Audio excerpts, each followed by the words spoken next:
이 땅에 오신 것은 창세기 3장 15절의 말씀도 맞지만 이미 창세전에 계획된 일이라는 것을 그렇게 알고 있습니다.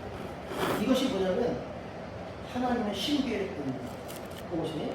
그래서 이 복음은 예수님이 이 땅에 오시기 인간의 몸으로 오셔서 십자가 못 박고 돌아가시기로 작정된 이것은 이 일은 그래서 이제 그렇게 하신 분에 인해서 인간들을 구원하시기 위한 이 계획은 아담과 하와가 범죄함으로 인해서 세워진 계획이 아니라 이미 창세전에 이 계획이 이루어졌다는 것을 우리가 믿으시길 바라겠습니다. 그래서 여기 보니까는 이 선지자들에게 전하신 것과 같이 하나님의 그 비밀이 이루어지라 하더라. 여기서 그 비밀이 뭐냐면 미스터리예요. 미스터리라는 얘기는 뭐냐면 이게 잘 이해되지 않는 부분이라는 거죠. 그래서 이 성경에는요, 이 비밀에 대해서, 신비에 대해서 세 가지로 이제 말씀을 하시고, 뭐냐면 하나는 우리가 오늘 말씀을 나눌 하나님의 신비. 이 하나님의 신비는 결과적으로는 예수님의 십자가 사건은 이미 창세전에 예정되었던 거다. 이 얘기를 하신 거고요. 그리고 그리스도의 신비가 있어요. 그리스도의 신비 중에서는 이방인과 그리고 유대인과의 관계에 대해서 얘기하시고, 그리고 또 한 가지 신비는 뭐가 있냐면 천국의 신비가 있어요. 그리고 마태복음 13장에 있는 일인데, 이 말씀은 이 천국의 신비는 이 삼천천에 있는 신비를 얘기하는 게 아니라 이 천국은 어디부터 어디까지냐면 우리가 천국이라고 얘기할 때는 물론 삼천천을 얘기할 수도 있어요. 근데 천국은 뭐냐면 하나님이 통치하시는 곳을 천국이라고 그렇게 얘기할 수가 있어요.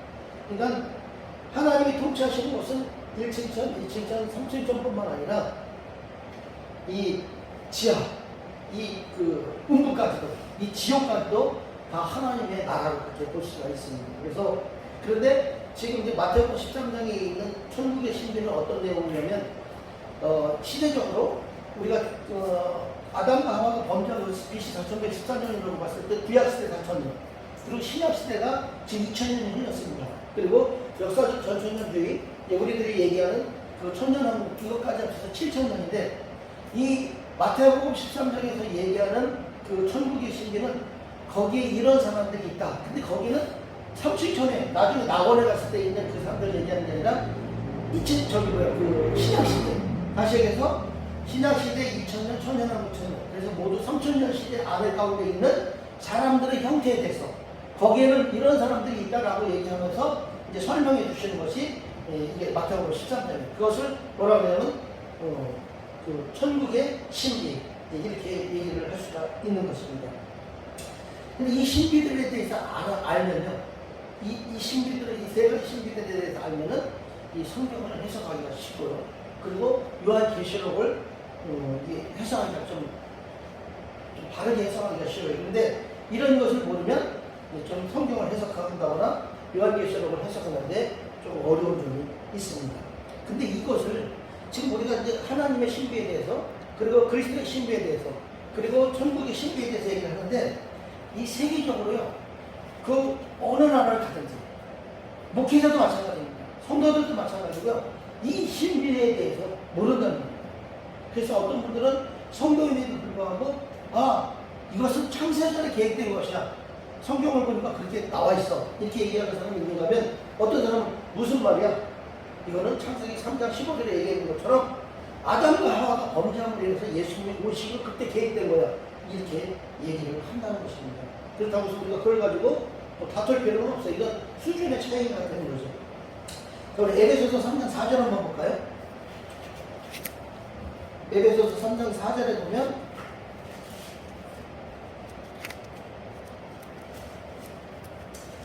자, 같이 읽겠습니다. 그것을 읽으면 내가 그리스도의 비밀을 깨닫는 것을 너희가 알 수 있으리라. 그래서 에베소서 3장 4절에 그리스도의 비밀, 그리스도의 신비, 그리스도의 미스터리, 이거에 대해서 말씀하실 거고요.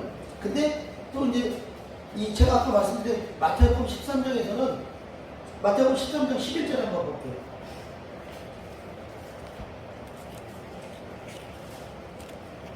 같이 읽겠습니다. 대답하여 이르시되 천국의 비밀을 아는 것이 너희에게는 허락되었으나 그들에게는 아니 되었나니. 여기서 천국의 비밀이라고 이렇게 단수로 써 있는데 실질적으로는 천국의 비밀들이에요. 왜냐하면 이 내용들을 보면 7가지에 대해서 예를 들면서 얘기를 하셨기 때문에 천국의 비밀들이라고 해야지 정확한 말이에요. 예.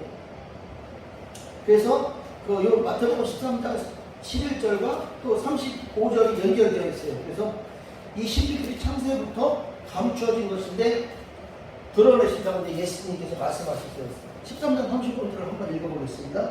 이는 선지자들을 통하여 말씀하신 바 내가 입을 열어 비유로 말하고 창세부터 감추인 것들을 드러내리라 함을 이루려 하십니다. 예, 창세부터 감추어졌다는 얘기입니다. 그러니까 하나님의 신비, 그리고 그리스도의 신비, 그리고 천국의 신비들, 이것들은 다 창세부터, 창세 전부터 감추어진 비밀이다. 이 얘기를 우리가 아시면 되겠습니다. 자, 오늘 이제 우리가 계시록 10장 7절에서 하나님의 신비에 대해서 우리가 말을 그 신비에 보이는 기록이 되어 있는데, 이 신비를 하나님께서 이 선지자들에게 알려주셨다는 얘기죠. 자, 그러면 이 선지자들은 누굴까요? 이 선지자들은요, 자, 요한에게 가르쳐 주신 거거든요. 근데 요한은 언제 이 요한계시록을 쓸 때가 AD 95년이에요. 주 95년에 썼으니까 우리가 최소한 여기서 선지자들은 바울과 베드로라고 그렇게 얘기할 수가 있습니다. 또 다른 사람도 있겠죠. 그래서 이 비밀을 하늘의 비밀이 있다고 그렇게 얘기를 하신다는 겁니다. 이 하나님의 신비가 뭐냐? 창세전에 예수님의 십자가 사건을 이미 계획하신 것이다. 예정하신 것이라는 것이죠.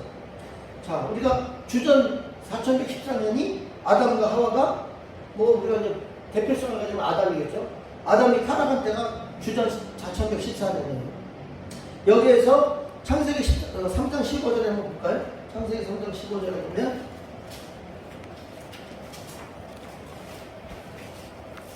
창세기 3장 15절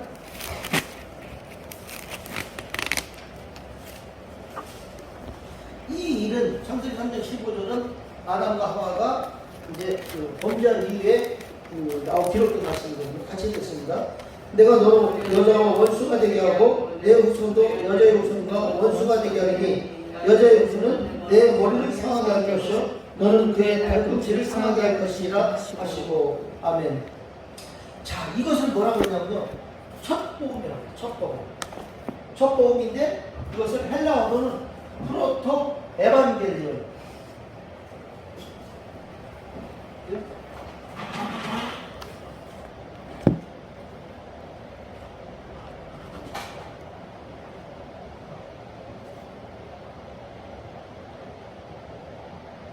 점점 내려가요. 에반게리온. 잘 썼어요? 점점 내려가요. 원래 그러는 하기 짧은 프로토 에반게리온이라고 적었어요. 그래서 저것을 뭐라 그러냐? 첫 복음이라고 그렇게 얘기를 한다는 것입니다. 근데 프로토 에반게리온은 헬라어예요. 프로토는 처음 그런 뜻이고요. 에반게리온은 복음.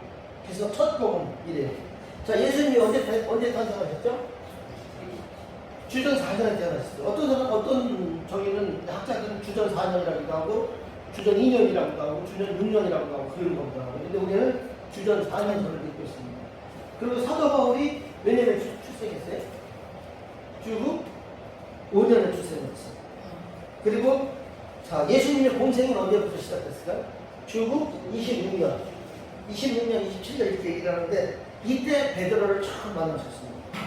그리고 주후 30년에 예수님이 33세 됐을 때 십자가 못 박혀 돌아가시고 그리고 부활하시고 그리고 승천하시고 또 무슨 얘기냐면 예루살렘 교회가 이때 개척되기 시작한 것입니다. 그리고 주후 35년이면 사도 바울이 30년 때예요. 이때 사도 바울이 담에색 도상에서 예수님을 만나고 개종을 했습니다. 그리고 주후 45년은 40세예요. 사도 바울이 40세 때 사도 바울이 안디옥교회 전임 사역자로 이렇게 간 때가 주후 45년 40대 때예요. 근데 분명히 사도 바울은 아주 세상적으로 굉장히 유식한 사람이었어요. 그리고 율법적으로도 아주 완벽한 사람이었어요. 그런데도 불구하고 10년이라는 세월을 주님께서 이 고독한 시간을 보내고 주님과 함께 하실 그런 시간을 갖게 하십니다. 그러면서 40세가 되었을 때 안디옥교회 전임 사역자로 전도사로 이렇게 보내시죠. 그리고 사도 바울은 이제 1차 선교여행을 언제 하냐면 주 46년부터 48년. 그러니까 45년에 전임 사역자를 갔다가 46년부터 2년 동안 2년, 3년 이런 식으로 가요. 근데 좀 제가 외우기 쉽게 말씀드리려고 합니다. 그래서 46년부터 48년까지는 1차, 50년부터 2년 있다가 50년부터 52년까지는 2차. 그리고 3차는 3차가 들어가니까 53년부터 54년까지. 예, 2년, 4년. 이렇게 하는 거죠. 그래서 이렇게, 물론 4차까지 있는데 3차까지는 그렇게 계산할 수가 있습니다. 그래서 1차 선교여행은 46년부터 48년까지. 그리고 49년에 제일 먼저 쓴 성경이 갈라디아서예요. 갈라디아서 제일 먼저 쓰고, 그리고 49년에 야고보서를 썼어요. 그때. 바울이 30세 주 35년에 개종해가지고 10년 동안은 외로운 그런 훈련을 받은 다음에 12년째 되는 해, 46년에 안디옥교회 사역자로 그렇게 가게 됐다는 겁니다. 그래서 이때 이 사도 바울이 가지고 있는 복음은 뭐냐면 이 프로토 에반게리온, 이 말씀을 드리려고 하는 거예요. 그러니까 사도 바울이 처음부터 이 하나님의 신비에 대해서 안 것이 아니라는 얘기예요. 처음에는 무엇을 하느냐? 프로토 에반게리온, 창세기 3장 15절 첫 복음, 이것을 가지고 있었다는 것입니다. 그래서 첫 복음이라는 것은 뭐냐? 아담이 타락했기 때문에 예수님이 이 세상에 내려오시게 되었고 십자가에서 죽을 수밖에 없었다. 그래서 예수님을 통해서 우리가 구원받게 되었다. 이게 첫 복음이라는 거예요. 근데 이것을 대부분의 사람들은 이것만 안다는 거죠. 주님의 말씀은 더 깊이 들어가서 창세전에 이것 내가 계획해 놓은 거야. 예정해 놓은 거야. 이렇게 말씀하시는데 사람들은 그게 아니라 이제 어떤 아담과 하와가 범죄함으로 인해서 예수님이 오시게 됐다. 이렇게만 알고 있다는 겁니다. 자, 바울이 프로토 에반게리온의 구원론을요, 2차 선교여행 때 그걸 가르쳤어요. 그래서 그것만 알았기 때문에. 우리가 일반적으로 이 크리스천들의 80에서 90%가요, 이 첫 번째 프로토 에반게리온만 알고 있다는 겁니다. 지금 이거는 전 세계적으로 그렇다는 겁니다. 예. 그리고 이 목사님들도 대부분 그렇게 알고 있어요. 그러니까 성도들이 그렇게 아는 이유가 뭐예요? 목사님들이 그렇게 가르치고 있기 때문에 그렇다는 거예요. 그래서 목사님들이나 성도들의 80%에서 90%가 이 프로토 에반게리온만 알고 있다는 것입니다. 그러니까 바울이 갈라디아서 썼을 때도 프로토 에반게리온밖에 몰랐어요. 그래서 그것만 가르쳤어요. 구원론을 가르칠 때 첫 복음 프로토 에반게리온만 가르쳤어요. 근데 이제 야고보서도 49년에 썼다는데 야고보서는 무슨 서신이냐면 목회서신이에요. 목회서신이기 때문에 복음적인 구원론을 거의 다 다루지 않았다는 겁니다. 그래서 프로토 에반게리온을 야고보는 가르치지 않았어요. 그것조차도 가르치지 않았다는 거죠. 그래서 왜냐하면 야고보서는 복음서가 아니기 때문에 그렇죠. 그러고 나서 이제 주후 50년부터 52년까지 바울이 몇 차 선교여행이요? 50년부터 52년까지는 2차 선교여행이었어요. 이때 50년에 마태가 마가복음을 썼어요. 마가복음을 썼는데 마가복음 13장 11절에서 마태가 뭘 얘기했냐면 천국의 신비들에 대해서 가르쳐줬어요. 그러니까 천국의 신비가 먼저 나온 거죠. 예, 가르칠 때는. 그래서 마태에게 천국의 시스템에 대해서 그렇게 얘기한 거고요. 51년에 바울이 데살로니가 전서와 후서를 기록했습니다. 근데 데살로니가 전서와 후서에 프로토 에반게리온에 대해서 살짝 얘기했어요. 그때부터. 전적으로 얘기하는 게 아니라 살짝 조금 얘기했다는 겁니다. 그리고 주 53년에서 57년. 이때가 바울의 3차여행. 근데 55년에 바울이 고린도 전서 후서를 썼는데 고린도 지역에서 쓴 게 아니라 에베소에서 썼어요. 고린도 전서 후서를 에베소에서 바울이 주 55년에 기록을 했다는 겁니다. 자, 우리 고린도 전서 2장 7절에 한번 볼까요? 그래서 고린도 전서를 쓸 때 새로운 구원을 가르치기 시작해요. 바울이 고린도 전서 2장 7절에 보면 같이 읽겠습니다. 오직 은밀한 가운데 있는 하나님의 지혜를 말하는 것으로서 곧 감추었던 것인데 하나님이 우리의 영광을 위하여 만세전에 미리 정하신 것이다. 자, 여기서 프로토 에반게리온보다 먼저 그 전인 창세전에 예수님의 십자가 사건을 이미 계획해 놓으셨다는 것을 여기서 얘기를 합니다. 그래서 언제냐? 여기 뭐 만세전이라는 단어를 써요. 만세전에 이것을 계획해 놓으셨다고 사도 바울이 주후 55년에 고린도전서를 쓰면서 이제 이때부터 얘기를 하기 시작하는 것입니다. 하나님께서 창세전에 십자가 사건을 계획하시고 이것을 숨기셨다가 이제 언제냐? 55년에 뚜껑을 열어서 바울에게 가르쳐 주셨다는 겁니다.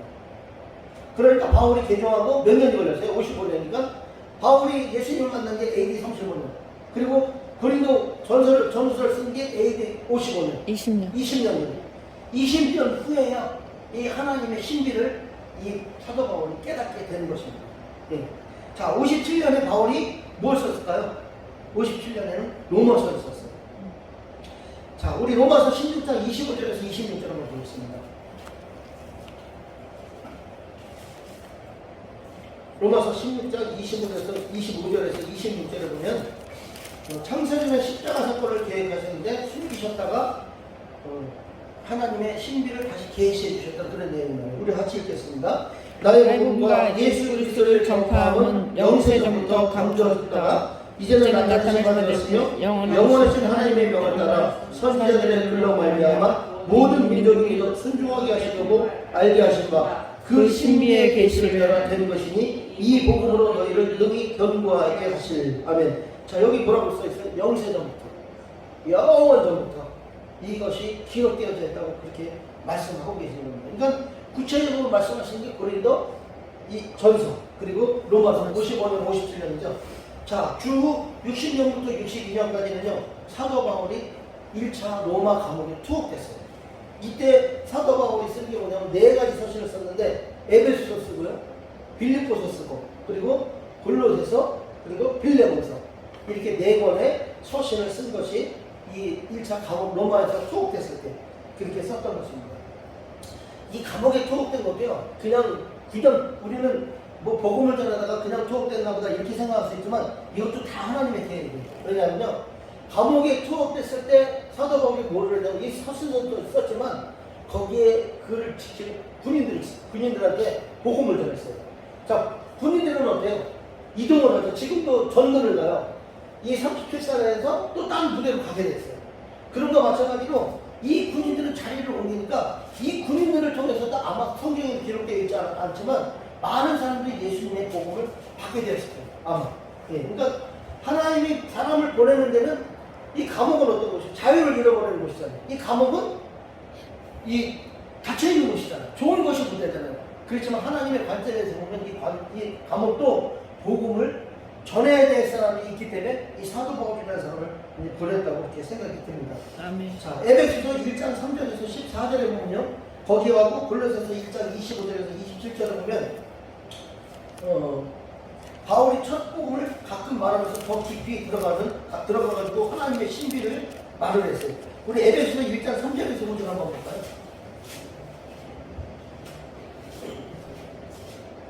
에베소서 3장 3절에서 5절, 1장 3절에서 5절 같이 읽겠습니다.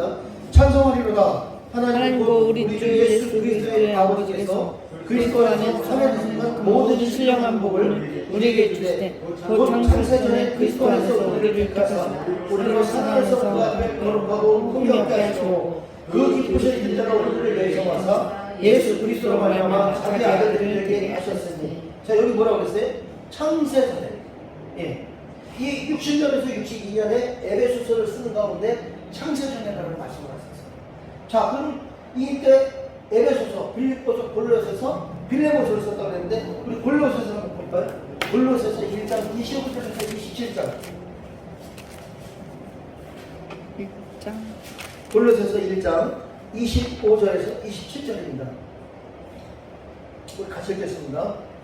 내가 교회에 일꾼된 것은 하나님이 너희를 위하여 내게 주신 직분을 따라 하나님의 말씀을 이루려 함이니라. 이 비밀은 만세와 만세로부터 감추어졌던 것인데 이제는 그 성도들에게 나타났고 하나님이 그들로 하여금 이 비밀의 영광이 이방인 가운데 얼마나 풍성한지를 알게 하려 하시니라. 이 비밀은 너희 안에 계신 그리스도시니 곧 영광의 소망이니라. 아멘.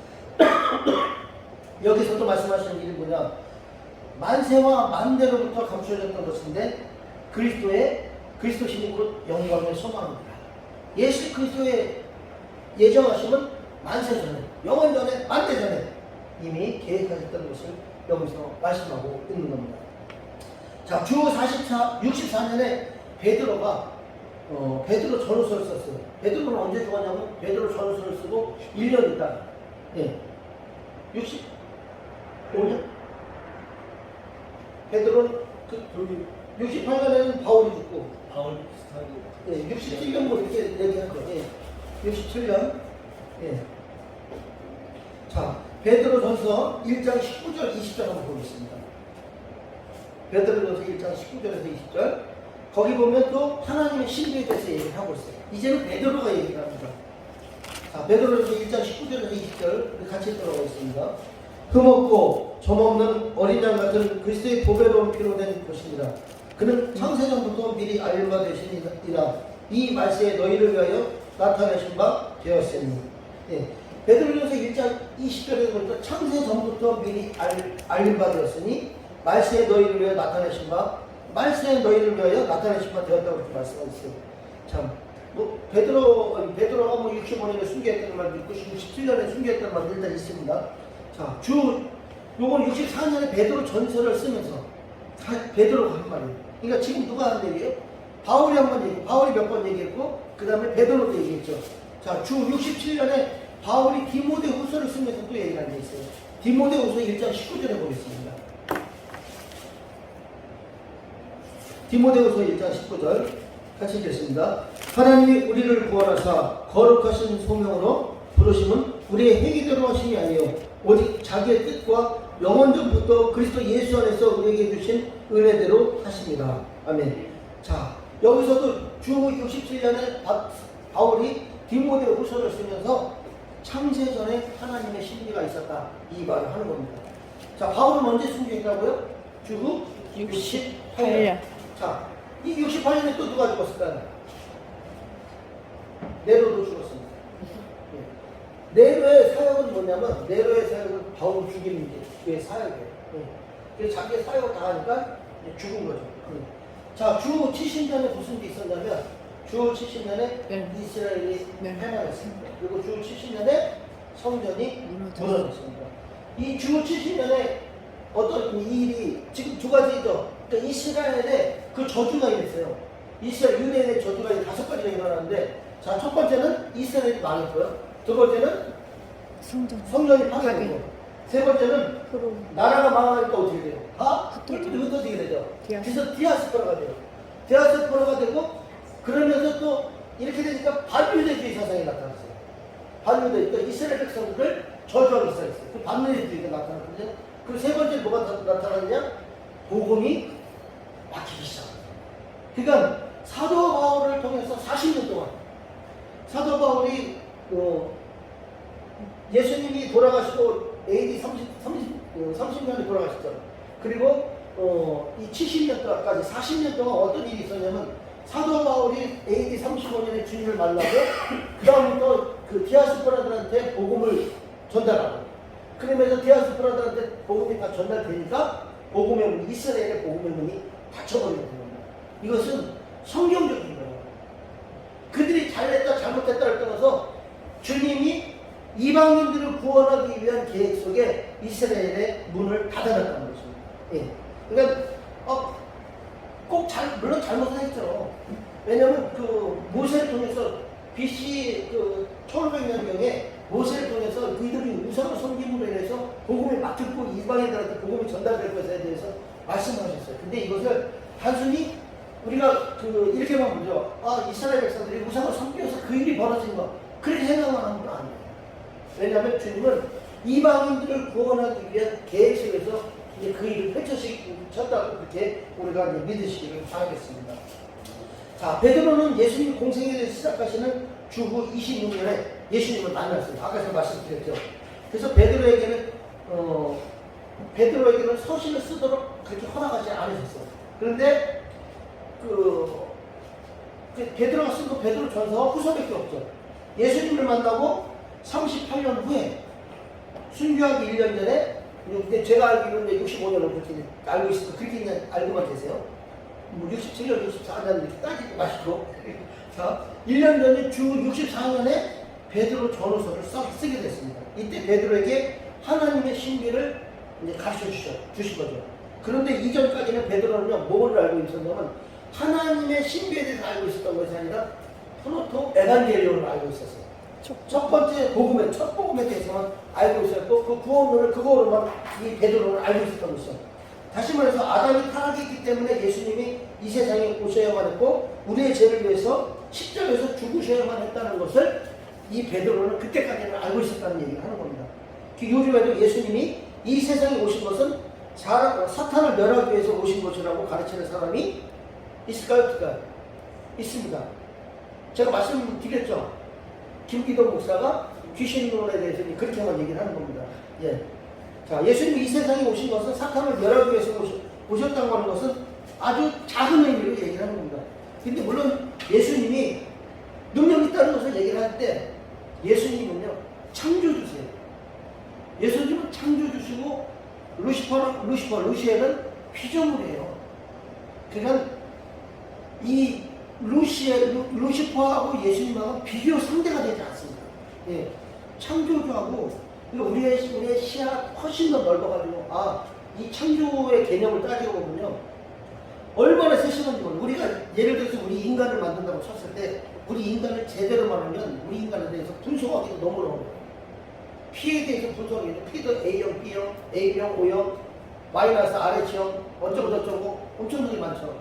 그걸 다 누가 만들었어요? 예수님이 만드신 거예요. 네. 우리의 그 핏줄이, 그 혈관이라면 그 혈관이 엄청나게 길잖아요.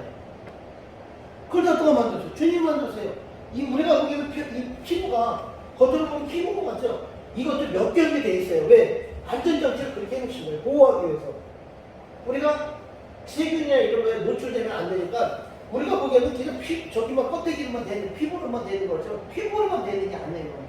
자세히 들여다보면 몇 겹으로 되어 있습니다. 머리카락 이것도. 그리고 우리가 손톱이 나는 거 보면 신기하지 않습니까? 이걸 다 누가 만들었어요? 이걸 자동 시스템 누가 만들었어요? 다 주님이 만들어 놓으신 겁니다. 예. 그래서 이런 분, 지금 우리가 생각하기에 땅 한 평 없어서 집을 못 짓고 있는 상황이 있지만, 이 증평도요, 증평에 대해서 속속들이 아니면 우리보다 누가 더 잘하냐면요, 외부 사람이 더 잘하요. 그냥 놀러 가야 되니까 인터넷 다 뒤져봐요. 우리는 증평에 사는데 별로 관심이 없어. 왜 관심이 없냐? 가고 싶은 게가 크게 없다고 생각하니까 관심이 없어요. 그러다 보니까 별로 이제 속속들이 모르거든요. 근데 막 예를 들어서 우리가 한 일주일 동안 자전거를 타고 간다든지 걸어서는 힘들지만 자전거를 타고 간다든지 이러면서 속속들이 들어보면 우리가 알지 못하는 증평이 이런 곳이 있구나라고 발견할 수가 있어요. 하다못해 증평뿐만 아니라 청주, 충청북도, 대한민국, 더 나가서 오대양들을 보면은 이 바닷속에도 얼마나 그 고기가 우리가 생각해 보이지도 않은 것도 있는 거며, 어떤 거는 너무나 우리 집보다 더 커, 이 건물보다 더 큰 고기가 있단 말이에요. 바다도 우리가 생각하기에는 저기 해변가는 얕은 데가 있지만 어디는 뭐 수천 킬로씩 되는 데가 있어요. 그것도 우리가 알기에 너무나 미미한 것들만 알고 있잖아요. 그 모든 것들을 누가 만들었나요? 바다에서 깊은 곳에 있는 그 모래 누가 만들었어요? 주님이 다 만드신 거예요. 근데 루시퍼는요, 만든 게 없어. 창조했다는 말이 없어요. 세상의 모든 종교 중에서 자기들이 믿고 있는 신이 자기들이 창조했다는 얘기는 아무도 없습니다. 이 위대한 그 주님하고 사탄하고 싸울 수가 있겠습니까? 말 한마디만 하면 끝나요. 너 죽어보면 끝나는 거예요. 너 어디로 가면 끝나요. 주님의 명령과 허락 없이는요, 이 사탄이 아무것도 할 수가 없는 것입니다. 근데 이 김기동 목사나 이런 분들은 어떠냐, 뭐라고 그러냐? 예수님이 오신 것은 마귀를 멸하기 위해서 왔다. 거기에 심지어 귀신 뱉는 일만 해. 근데 우리가 그걸 조심하죠. 이게 사람들은 어느 쪽에 관심이 많냐에 따라서 사람의 성향이 바뀌어요. 하나님의 본체는, 하나님이 원하시는 것은 말씀 가운데 깊이 들어가는 걸 원하는데 다른 것들을 사람들이 쫓아가요. 왜? 거기에 대해서 관심이 많고 그렇게 하면 사람들이 자기에 대해서 집중하기 때문에 그런 것 같아요. 그래서 우리는 사람이 날 집중하는 것을 원하기보다는 하나님이 기뻐하시는 쪽을 우리가 선택해야 될 줄 믿습니다. 아멘. 그래서 이 사탄은요, 우리가 막 샤라샤라 하지 않아도요, 우리 속에 성령 강력하게 역사하시면 내가 조용하게 나가 소리 안 해도 내가 그 자리만 있어도 그 사탄은 물러갈 거예요. 왜? 내 속에 계신 성령님의 역사가 더 강하기 때문이라고 생각이 듭니다. 자, 그리고 이 베드로가 바울의 편지들을 통해서 하나님의 신비를 어느 정도 분명히 알고 있었을 것입니다. 왜냐하면 그 바울은 이미 오래전부터 55년부터 고린도전서를 쓸 때부터 이미 그 하나님의 신비에 대해서 그렇게 얘기를 했으니까요.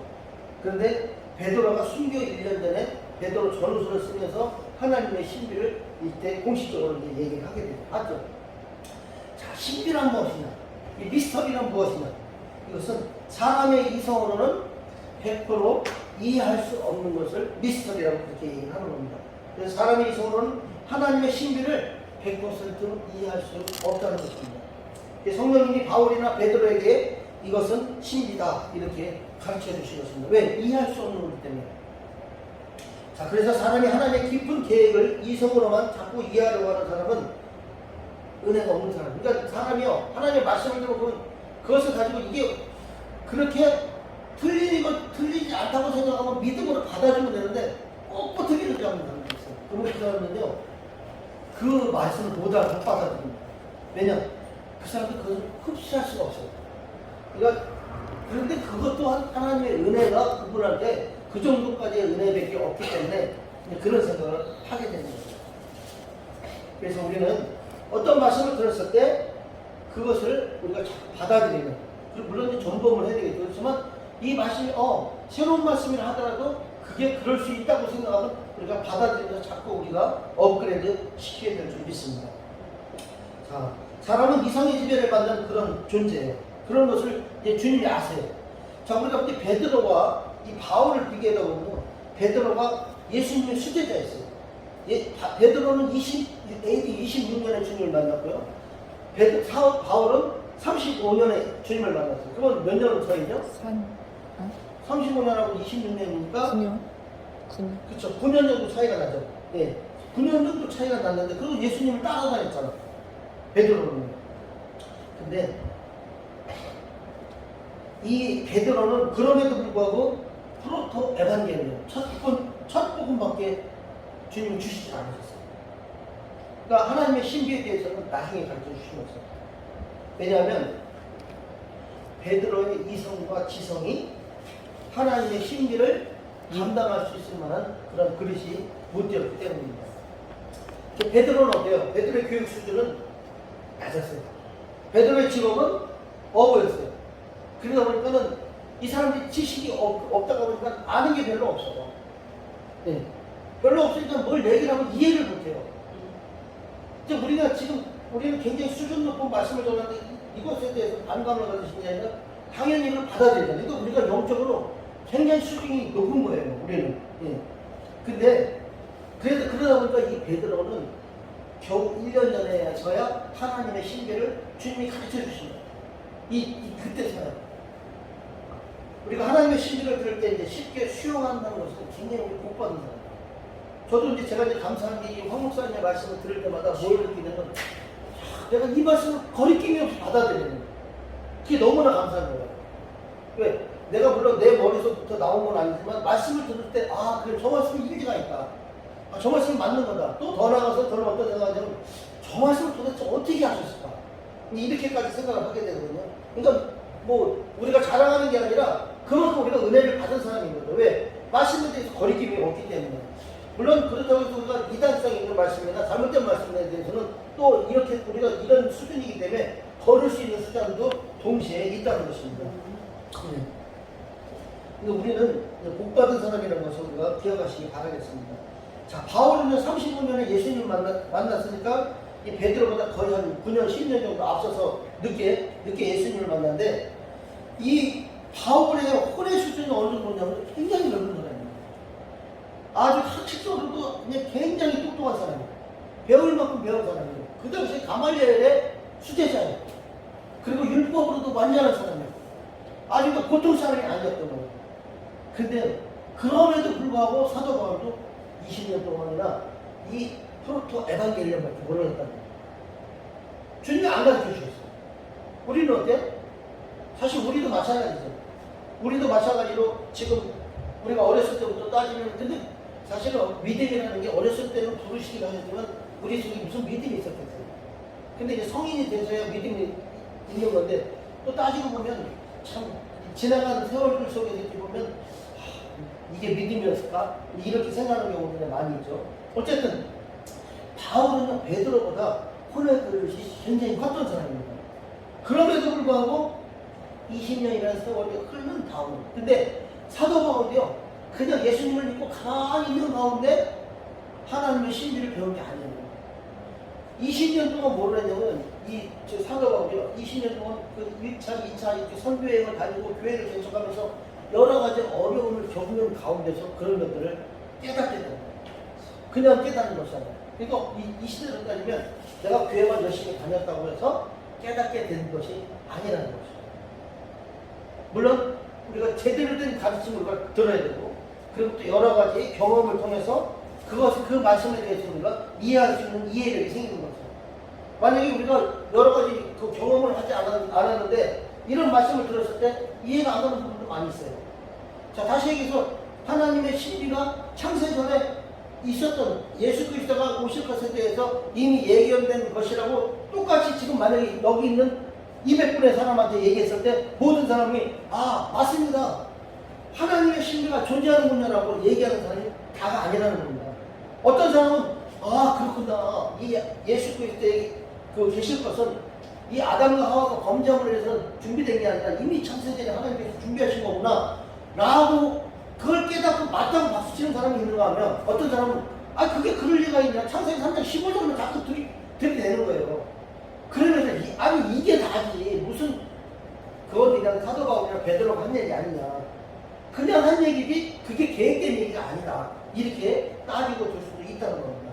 그렇지만 분명히 성경에는 하나님의 신비가 계획이 되어 있었다, 이렇게 얘기를 하는 겁니다. 그래서 특히 우리가 로마서 이제 굉장히 중요한 말씀인데, 이 로마서는요, 이 세계 최고의 교육가들과 권위자들과 권력자들에게 기독교를 소개하는 이 말씀이 이 로마서입니다. 그러니까 기독교의 핵심 교리를 설명해 준 것인데, 이 도란노 성원에서 공부한 바울의 제자들이 한 100여 명이 있었어요. 그 중에서 30여 명이 그 도란노 그 성원에서 공부를 마치고 로마로 파송이 됐어요. 주 55년에 이 제자들이 로마에 갔는데 여기서 이제 교회를 개척하기 시작했습니다.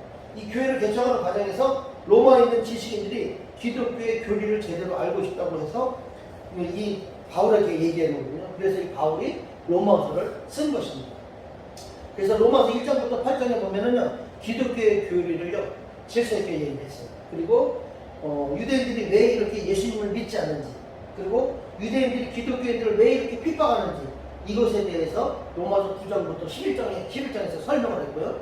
그리고 로마서 12장부터 15장까지는 크리스천들이 그러면 어떻게 살아야 되는지, 이것에 대해서 설명했습니다. 그리고 로마서 16장은 로마에 있는 30여 명의 제자들에게 하나님의 신비를 깨달으라고 그렇게 말하는 것이 로마서 16장입니다. 바울은 필요할 때마다 제자들에게 하나님의 신비는 창세전에 십자가 사건을 준비하셨는데 감추어 두셨다가 때가 되어서 뚜껑을 열어서 계시해 주신다고 그렇게 얘기를 했습니다.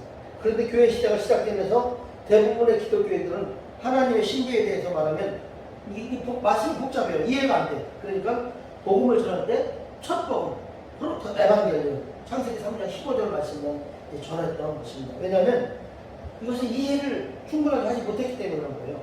우리가 신앙생활 할 때 이것만 배우게 되고, 그리고 신학교에서 이 프로토 에반겔리온만 가르치다 보니까 신학교에서도 그것만 배우고 성도들도 그것만 배우니까 프로토 에반겔리온만 알게 된다는 것입니다.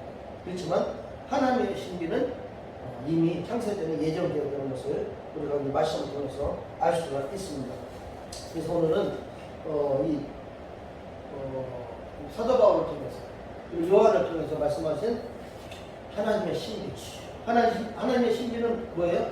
하나님의 신비는 예수 그리스도가 이 땅에 오셔서 십자가로 못 박혀 돌아가신 사건이 아담과 하와가 범죄함으로 시작된 것이 아니라 이미 창세전에 예정. 준비된 하나님의 계획이었다는 거예요. 그렇기 때문에 그것이 하나님의 신비다. 이 말씀을 제가 말씀드렸습니다. 아멘. 이해가 되시겠죠? 아멘. 감사합니다. 기도하겠습니다.